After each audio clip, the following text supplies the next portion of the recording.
Bethlehem में चमत्कार, यीशु का जन्म। ईसाई परंपरा में एक प्रमुख कथा मरियम, यूसुफ और यीशु के जन्म का इतिहास ज्यादातर बाइबल के संत मत्ती और संत लूका रचित सुसमाचार में बताया गया है। कहानी की शुरुआत नाज़रेत में एक युवा कुंवारी मरियम से होती है, जिससे स्वर्गदूत गैब्रियल मिलने आते हैं।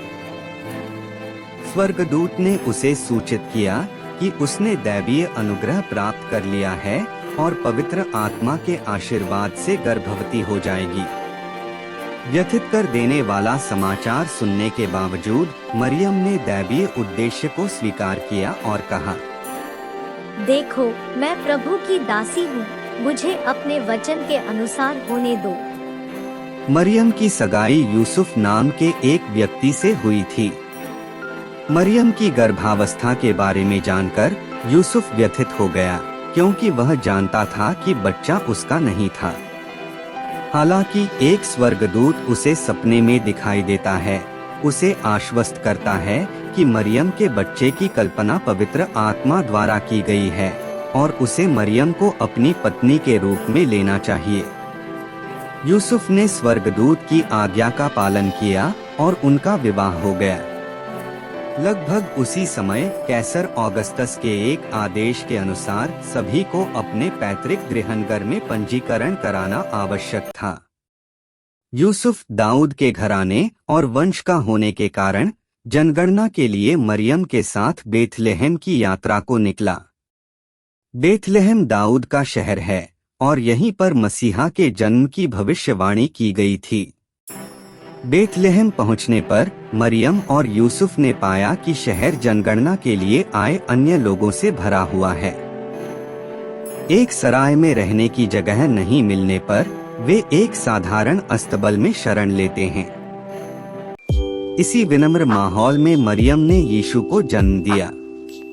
यीशु के जन्म की रात एक स्वर्गदूत पास के खेतों में चरवाहों को दिखाई देता है और उद्धारकर्ता के जन्म की खुशखबरी की घोषणा करता है। चरवाहे बेथलेहम की ओर दौड़े, जहां उन्होंने बच्चे को चरनी में पाया, जैसा कि स्वर्गदूत ने उन्हें बताया था। उन्होंने चमत्कारी जन्म के बारे में बात फैलाई और जिन्होंने इसे सुना वे चरवाहों की कहानी पर आश्चर्यचकित हुए। दूर देश में बुद्धिमान लोग, जिन्हें अक्सर मंजूसी कहा जाता है, आकाश में एक विशेष तारा देखते हैं, जिसे वे राजा के जन्म के संकेत के रूप में व्याख्या करते हैं। तारे द्वारा निर्देशित होकर वे यरूशलेम की यात्रा करते हैं, जहां वे नवजात राजा के बारे में पूछताछ करते हैं। इस खबर से परेशान राजा हेरोदेस ने अपने सलाहकारों से सलाह ली और पता चला कि मसीहा का जन्म बेथलेहम में होना है। हेरोदेस अपने शासन के लिए संभावित खतरे से भयभीत होकर नवजात राजा की पूजा करने की इच्छा के बहाने चालाकी से मंजूसी से बच्चे के मिलने के बाद उसे उसके स्थान के बारे में सूचित करने के लिए कहता है।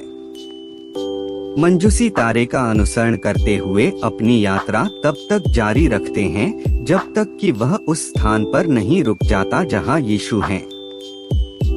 उस घर में प्रवेश करते हुए जहां पवित्र परिवार अब रहता है, मंजूसी लोग शिशु यीशु को सोना, मोर और लोहबान के उपहार देते हैं। ये उपहार प्रतीकात्मक महत्व रखते हैं, जो यीशु की कुलीनता, दिव्यता और अंतः बलिदान का प्रतिनिधित्व करते हैं। एक अन्य सपने में मंजूसी लोगों को चेतावनी दी जाती है कि वे हेरोदेस के पास न लौटें, जो बच्चे को नुकसान पहुंचाने का इरादा रखता था। दैवीय चेतावनी को ध्यान में रखते हुए वे दूसरे रास्ते से अपने देश लौट जाते हैं।